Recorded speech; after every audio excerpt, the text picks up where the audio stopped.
Hello, and thank you for joining us. Our discussion today is a hybrid format.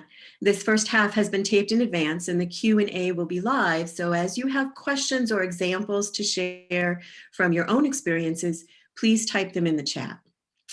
In 1960, Eleanor Roosevelt wrote in You Learn by Living, you must do the thing you think you cannot do. I'm Margaret Cook, Director of the Bullock Texas State History Museum and President of TAM, and I'm honored to be here with three outstanding professionals, Dr. Barry, the Oliver H. Radke Regents Professor of History and Chair of the History Department at UT Austin, Dr. Brown, Professor and Distinguished University Teaching Professor of Cultural Studies and Education in the Department of Curriculum and Instruction at the University of Texas Austin, with faculty appointments in the Department of African and African Diaspora Studies, the John L. Field Center for African and African American Studies and the Center for Women and Gender Studies, and Ms. Rachel Winston, activist, curator, and Black diaspora activist with E.S. Benson Latin American Studies and Collections. This topic for today's discussion has been moving through museum circles for decades. In fact, I was just reading an earlier article in Toolkit published by TAM in 1995 that said the same thing. Perhaps that is indicative that this is a process. The challenge, the relevancy, the importance, and impetus for us to connect the past to the present to create a healthier future for our communities is not a product that has a shelf life. It is evolutionary and continuous. Dr. Brown will be leading us through key discussion questions and will be sharing our experiences from three different but very interdependent perspectives as they pertain to museums and exhibitions: that of archivist and curator, that of senior administrator, and that of the historian, consultant, or consumer audience. So let's begin. Dr. Brown, I turn it over to you. Hello, welcome to everyone who's here and joining us today, and I'm glad to be a part of this wonderful panel. I'm going to start by sharing a question, and I'll ask each of the presenters to respond. The first question is, how do museums engage and address uncomfortable subjects like slavery, race, and white supremacy? And maybe we can begin with Dr. Barry. So I would love to start off, but I think it would be good to hear from an archivist perspective. And I'm wondering if Ms. Winston would like to respond first. And then I'd be happy to say my remarks in a few minutes. Certainly. So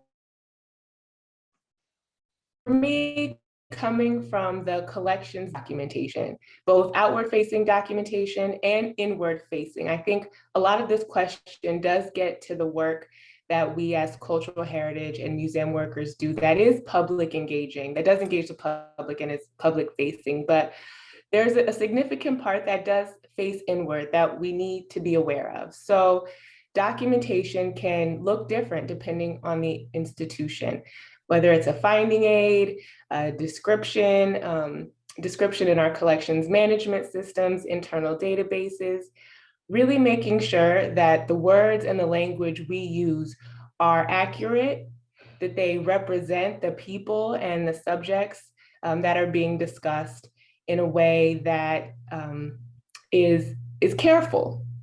And so, as you know, we're all human. We bring our prejudice and our biases to the work that we do, even as professionals.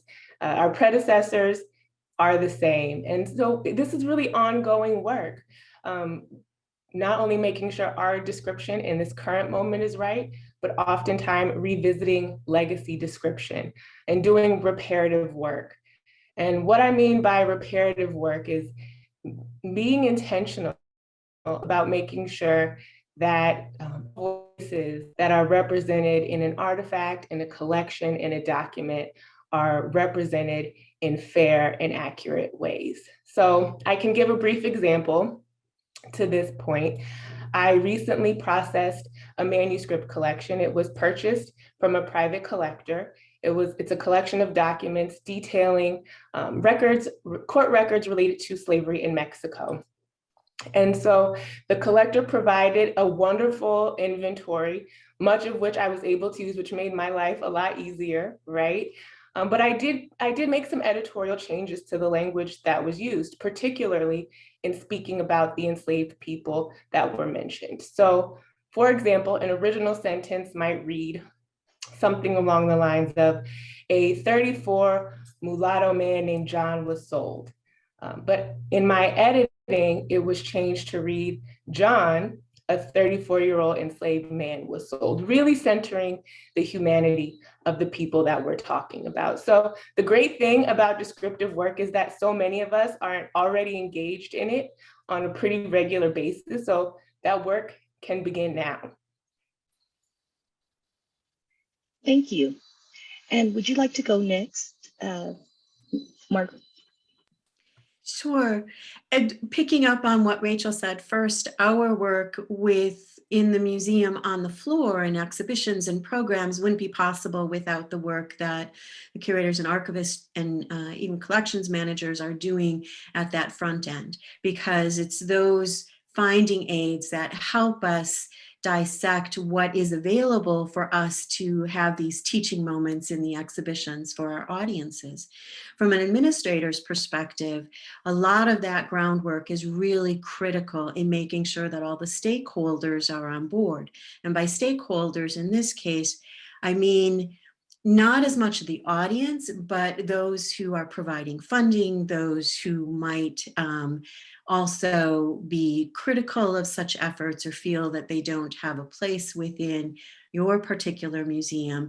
You as an administrator have to have the answers to help them move forward in the discussion, especially when you're dealing with difficult and challenging subjects like white supremacy or how we talk about people who were enslaved. And Rachel had a great point in that people first language. And that isn't just important in the record, but it's important in the label copy. It's important in how you use images on the floor. And it's very important in how administrators talk and refer to things when they are making the case. Always, always, always put people first in your language with whomever you're talking about. It really changes that dynamic and brings that humanity, as Rachel said. And then I would say one of our biggest obstacles is often fear of repercussion. And so one of the techniques I use with our team at the Bullock, and that they've become very adept with, is asking yourself the question, what is the worst thing can happen if you follow through with the story you want to tell?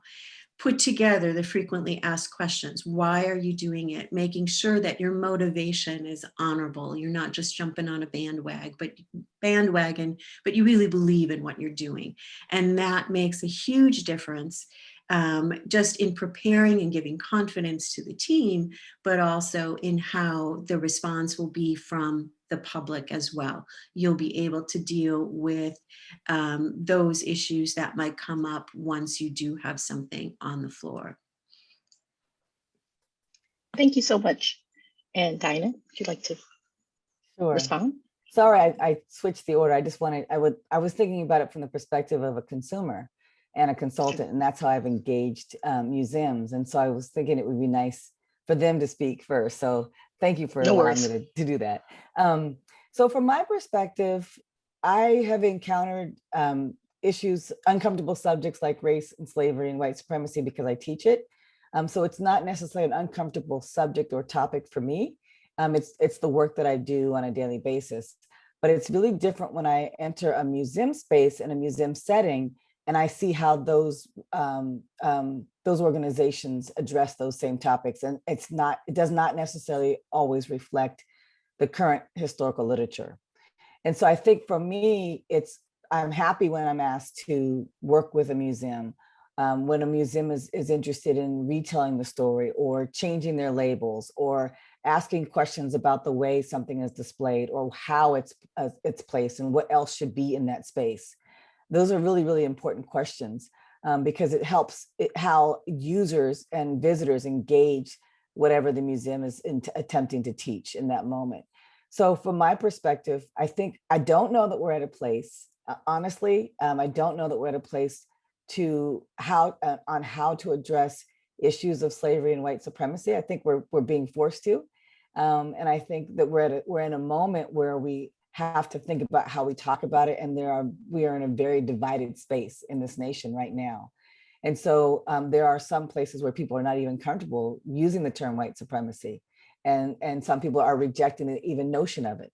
So how do we then present that in a museum space? How do we present that in an exhibition and show, as Rachel said, multiple perspectives, and as both of you said, acknowledge the humanity and the personhood of the people that you're talking about.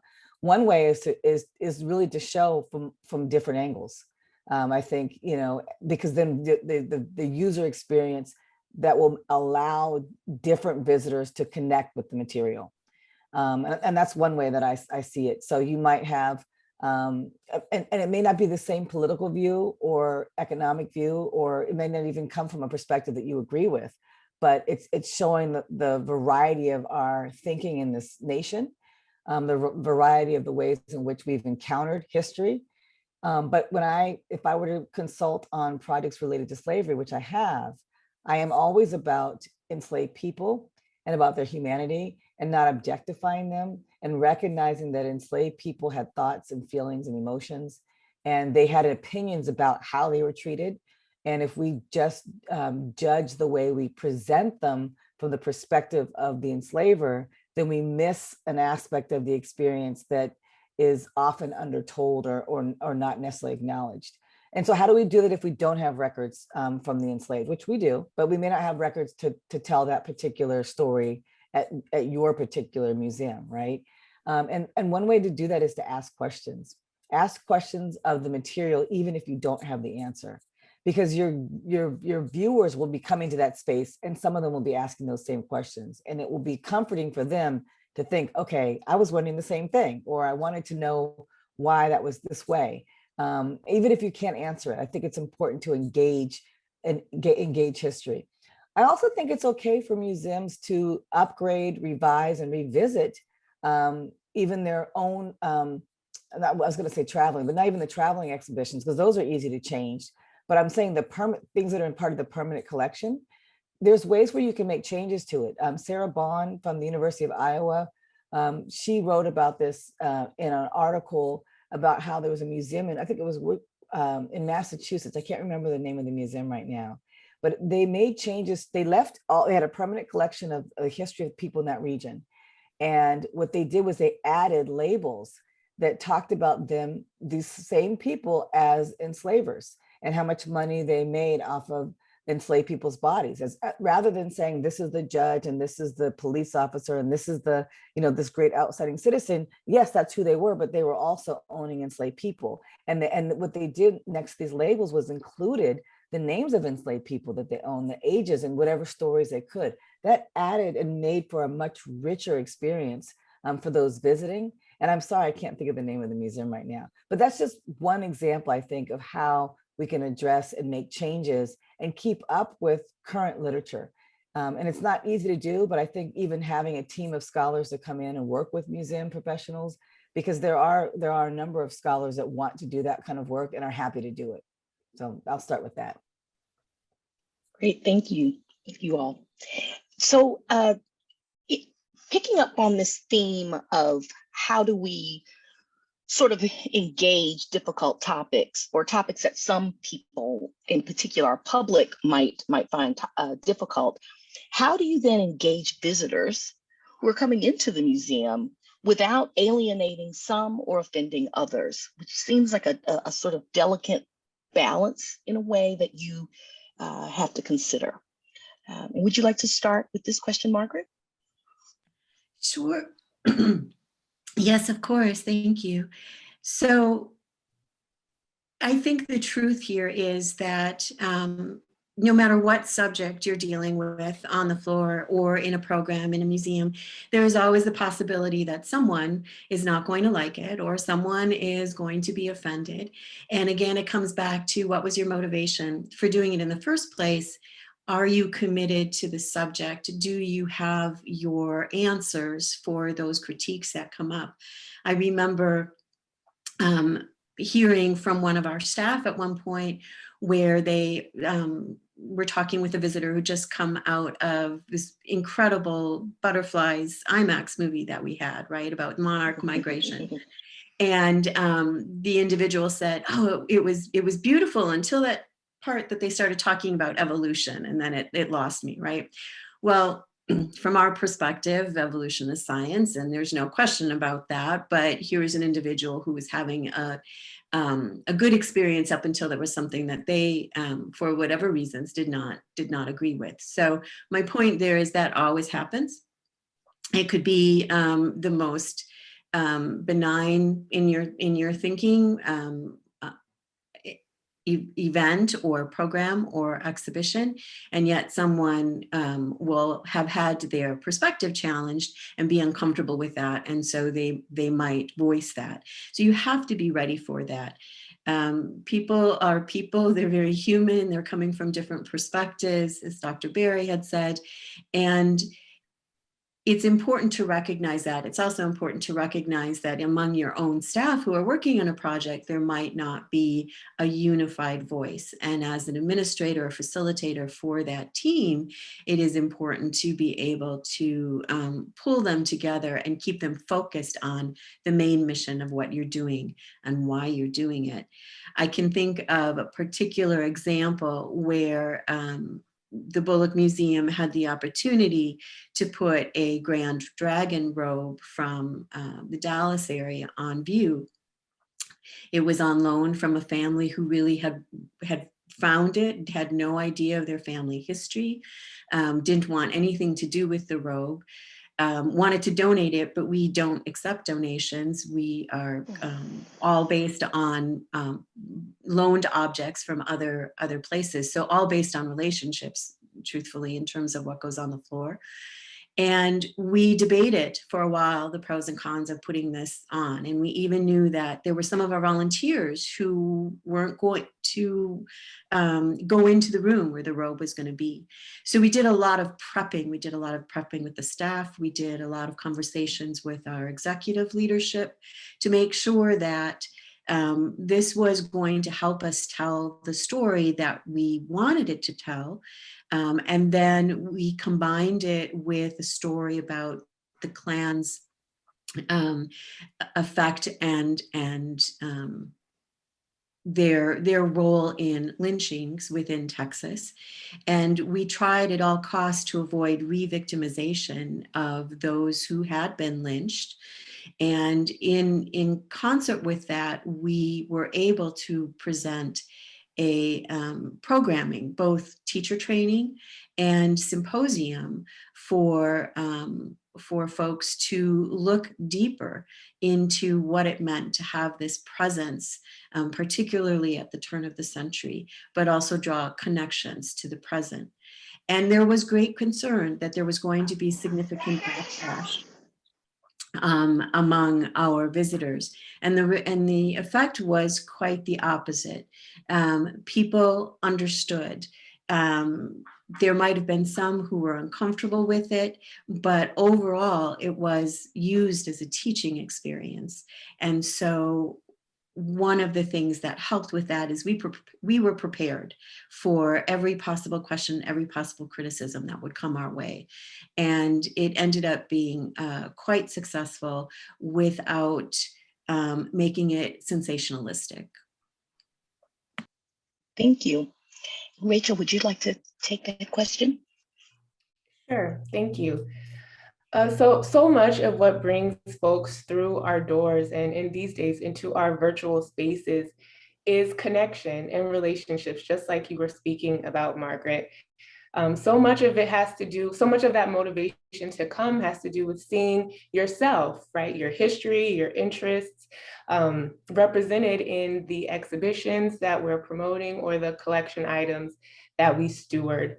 And so we talked about being careful in describing and sharing information about these items, but I think it's also important not to shy away from the relationship of institution and objects. I've had some really interesting conversations with students in that space. So thinking about provenance and the institution's role in receiving and caring for collection materials, and kind of the implications of that. And this is something that I've seen get better with time, that sense of transparency, institutions talking about things that were donated, things that were purchased, even explicitly naming the funds that were used to purchase items. But being open to speaking to these issues also can serve as kind of an invitation for folks who may not otherwise know that they themselves could be in relationship with the institution, or people who might have collection items that speak to collections you have or could help round out collection holdings that you might have, complement or help round out your collections to make them more representative. I was recently in a virtual program.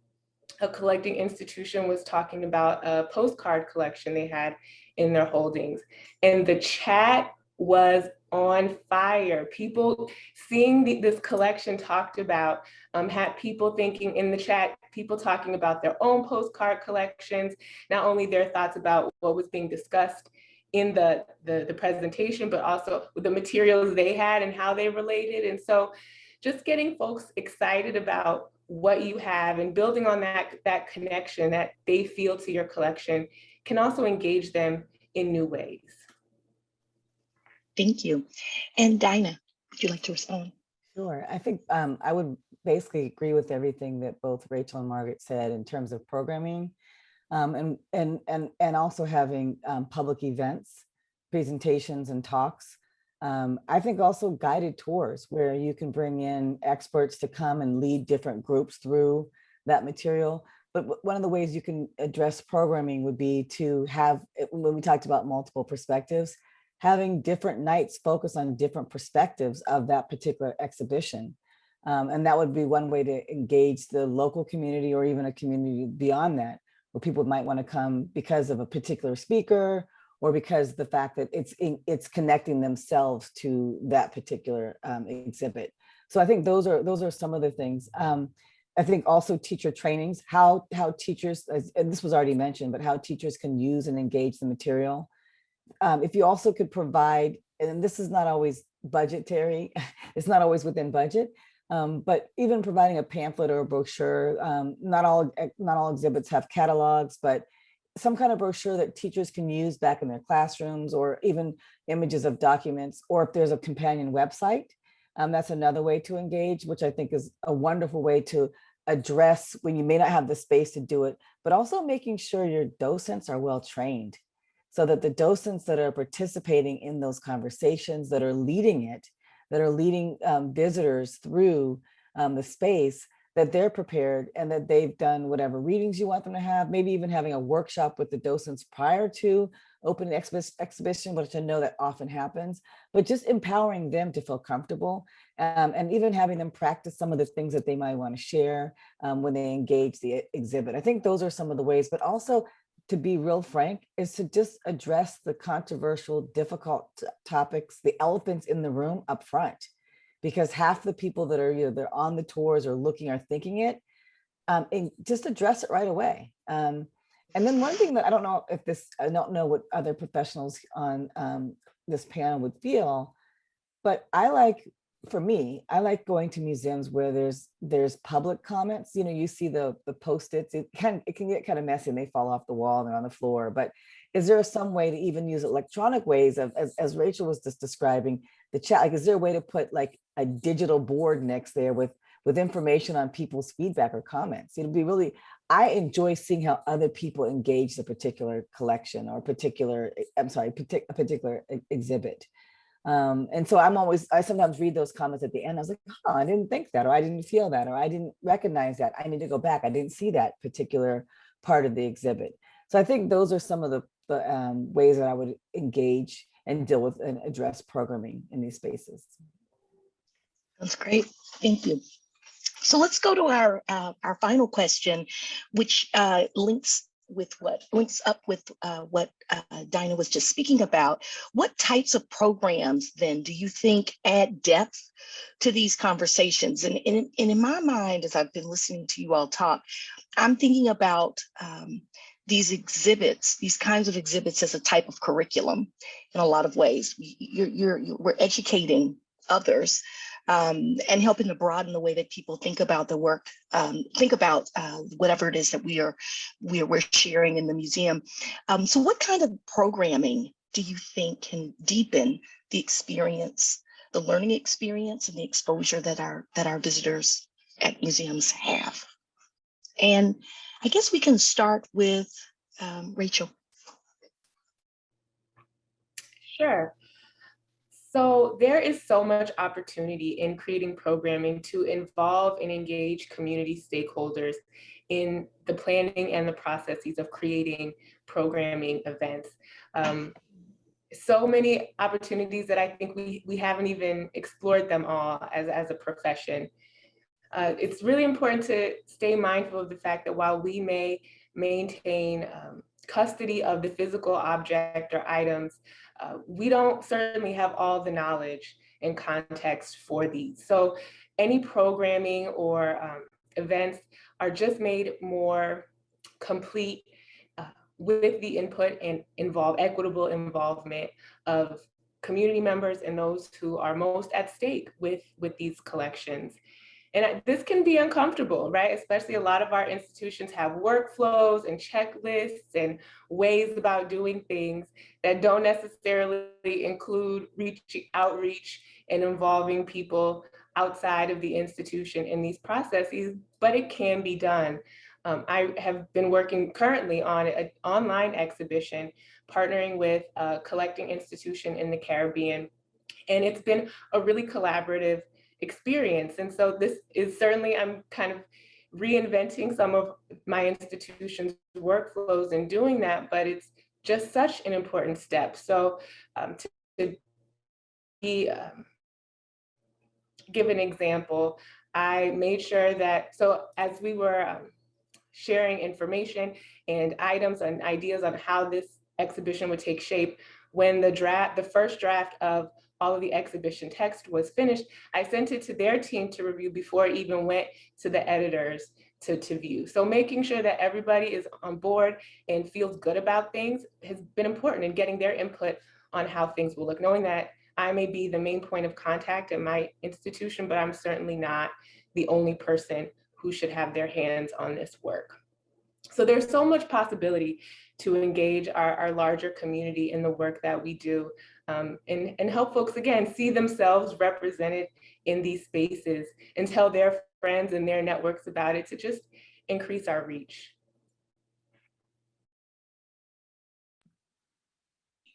Sorry, thank you so much. And Margaret.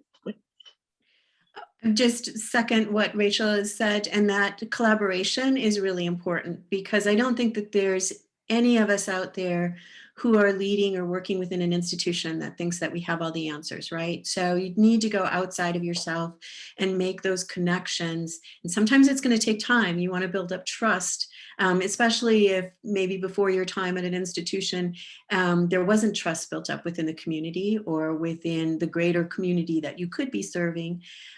So you want to make sure that you're allowing enough time to gain that trust and to really listen to what your advisors and consultants are saying. But I think those collaborative programs that we can develop are really good. The teacher training, where you bring in experts who can help teachers gain confidence in talking in their classrooms about enslavement and the horrors that came with it, but also how it, in Texas's place, how it actually not only put money in the pockets of other individuals, but built up Texas as well, right? So it's one of those foundations in the state that we have to address and we have to confront and pay equitably for those services. You're bringing people in who are, unless they're already on your board or they're volunteering, and you have a longstanding relationship with them, please budget accordingly and pay equitably for their services. They're professionals, they've trained, they know what they're doing, and they deserve that. The other thing that you can do is start, as Rachel was saying, with that object, right?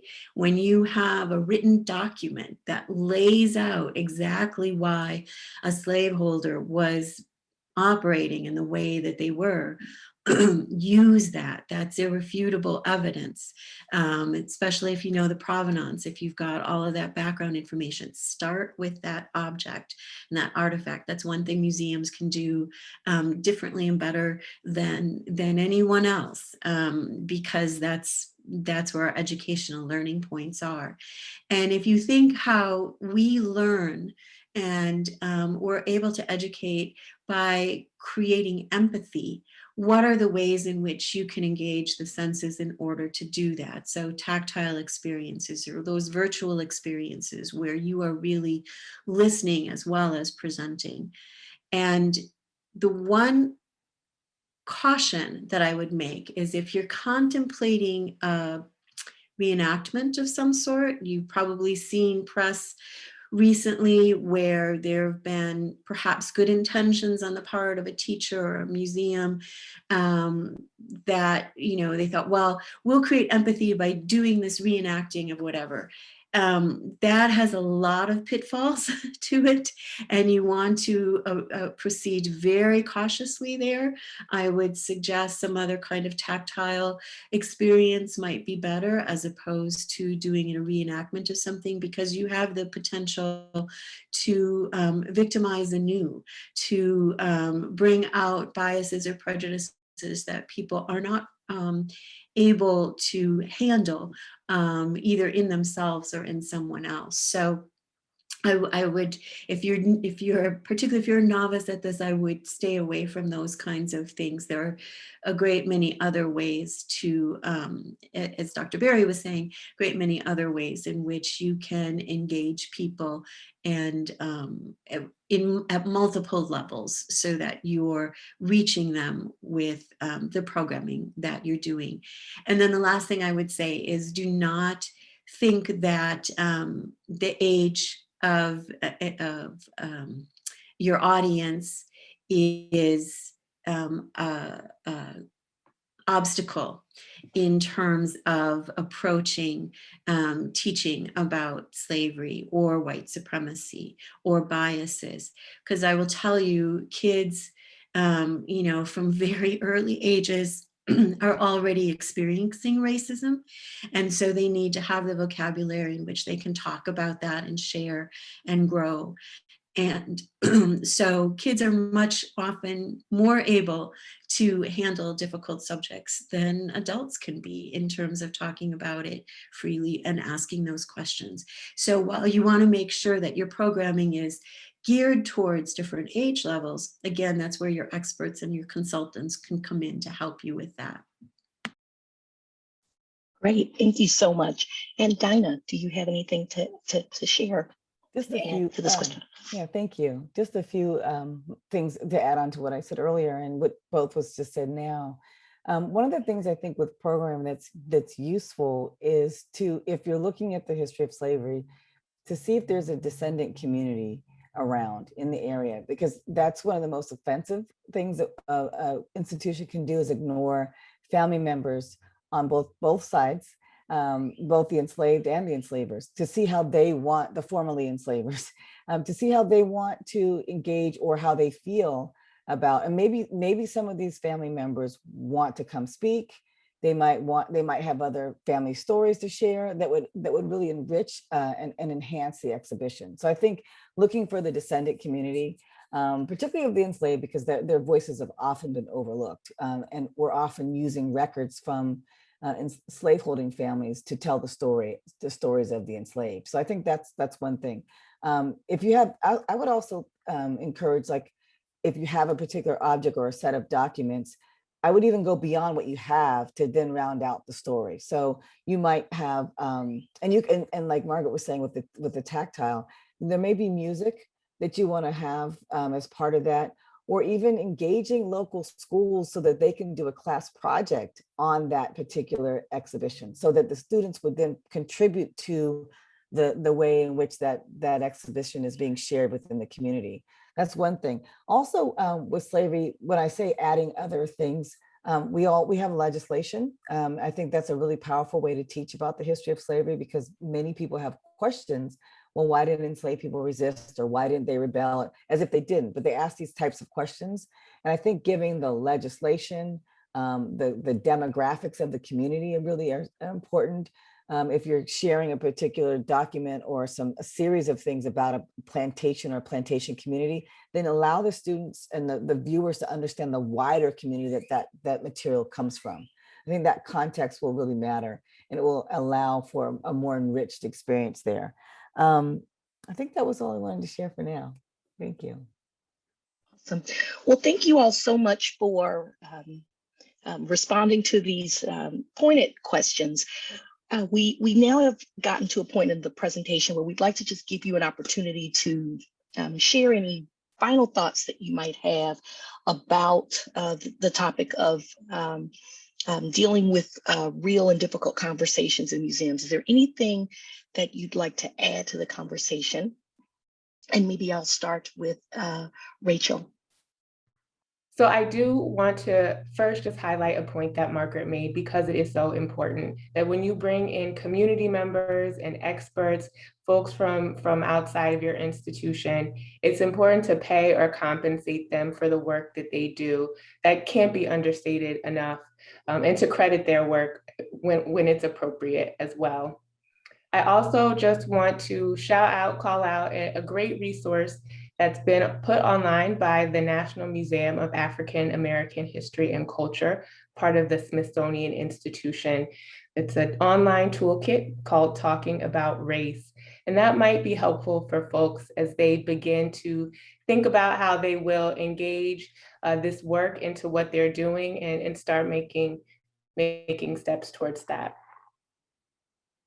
Thank you. And Margaret. Thank you. I want to stress that this is about being relevant and working with your community. This is one more step in the work that we do to make healthier communities and have a role in making that happen. And Rachel used a fantastic term at the very beginning in her answer. This is reparative, right? This is healing. And sometimes before you're fully healed, you have to pour a little bit of antiseptic on a wound, and then be able to deal with that pain. That is part of the process. And listen. You have to listen to the people that you are serving, and you don't have to do everything all at once. Sometimes baby steps will get you to where you want to be. This is, as I said at the beginning, as we're seeing a process by which we grow stronger and more inclusive and more representative of what our full history actually is. Great. And Dinah, would you like to have the final word on? I really on shouldn't this be the topic? one with the final word here, but mine was just simple. I was going to go back to something I said in the beginning. As you're thinking about addressing various topics at your institution, that there are lots of scholars across the country that would be happy to consult, to contribute, to review material.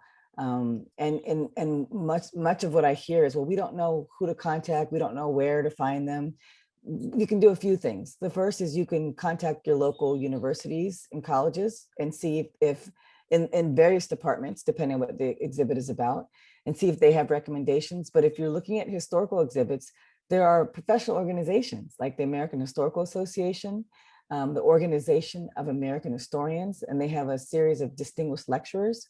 And they do, if you look at that website for the Organization of American Historians Distinguished Lectures, you can book them for talks based on various topics. And I'm sure that there's oftentimes someone that can speak on the subject that you're preparing an exhibit for.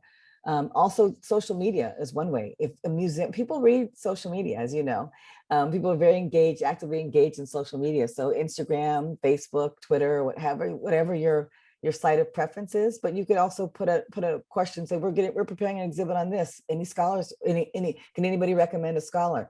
you'll be surprised at how many people will probably send you names or you'll hear from. So just from the perspective of the academic community, there are a lot of us that want to participate, that want to help and want to support, and we're here as a service, and would appreciate being compensated either financially or acknowledged in the exhibition somewhere to show, so that we can put that on our CVs and that we can show that we've done public facing work to our academic community. Thank you. So thank you all so much for engaging in this conversation, an important conversation that I hope, and I think we all hope, will really impact in a positive way the work that museum curators and that are doing this work every day. Listening to what you all had to say, what really struck me is the idea that this work is intentional. It has to be intentional and it needs to be thoughtful. And it's really important to think about the sort of reasons why one wants to do this work and what they're wanting to present. And to even think about how the various communities that will encounter it. That's important. It's also very important for us to consider communities that are impacted by the work that we're doing, to include them and to give them the respect that they should have in doing that work, but also partnering with others. This is not work that we can turn a blind eye to. We have to do it. So thank you all so much for giving us some really great advice and even some experiences with doing this work so that others can follow. All right. Well, we appreciate everyone listening to this taped dialogue, and we're going to go live now into the questions in the chat. And when we do that, I want to leave you with one more quote, and this is from Jane Addams. She wrote, "To do what you are afraid to do is to guide your life by fear. How much better not to be afraid to do what you believe in doing." So if you believe in this work, we hope that this is the start or the continuation of tools and skills that you can build in order to do this. So let's go now and see what questions and examples you might have from your own experiences. Thanks so much.